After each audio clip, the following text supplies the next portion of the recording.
दीनपुरा नामक गांव में दीनदयाल अपने बच्चों के साथ रहता था।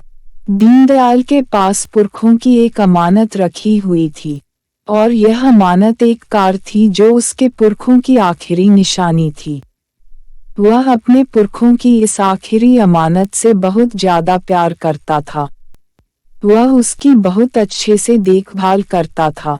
बच्चों की परवरिश करते करते एक समय ऐसा आता है कि दीनदयाल बुढ़ा हो जाता है और उसके पुरखों की दी हुई अमानत भी एक खटारा बन जाती है। एक दिन दीनदयाल के बड़े लड़के को पैसे की आवश्यकता थी।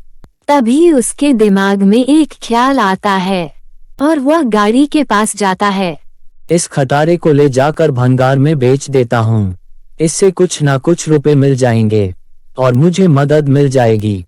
इसके बाद वह अपने पिता से कहता है, पिताजी, आपके नखरे दिन ब दिन बढ़ते जा रहे हैं। आप रोज इस खटारे की साफ सफाई करते हैं और आपके पास कोई और दूसरा काम नहीं है। आप इस खटारे को बेच क्यों नहीं देते? इससे कुछ पैसे मिल जाएंगे। दीनदयाल के पास इस प्रश्न का कोई भी जवाब नहीं था। दीनदयाल का छोटा लड़का भी बड़े भाई की हाँ में हाँ मिला रहा था और दोनों भाई जाकर गाड़ी एक भंगार वाले के यहाँ बेचकर चले आते हैं। बसंत कारों का बहुत बड़ा शौकीन था।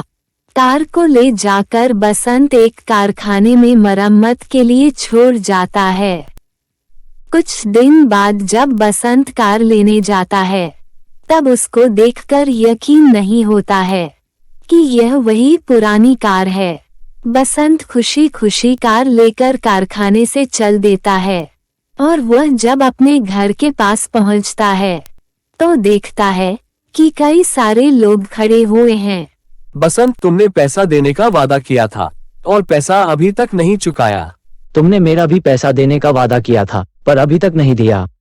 बसंत ने गांव वालों से पैसा उधार लेकर गाड़ी खरीदी और उसकी मरम्मत करवाई। और जब गांव वाले उससे पैसा मांगने लगे तब उसका दिमाग नहीं काम कर रहा था। मैंने पैसे उधार लेकर खर्च कर दिए। मैं पैसा कहाँ से लाऊंगा जिससे गांव वालों का पैसा चुका सकूं? बसंत की बात सुनकर कार एक परी में बदल जाती है और कहती है, तुम्हारी निस्वार्थ सेवा से मैं बहुत खुश हूँ। मैं पहले एक परी थी लेकिन मुझे श्राप मिलने के कारण मुझे गाड़ी में बदल दिया गया था। मांगो, तुम्हें क्या चाहिए? मुझे गांव वालों के पैसे भरने हैं। क्या तुम मेरी मदद कर सकती हो? हाँ, क्यों नहीं, मैं जादू से कुछ भी कर सकती हूँ। परी बसंत को जादू से पैसे दे देती है।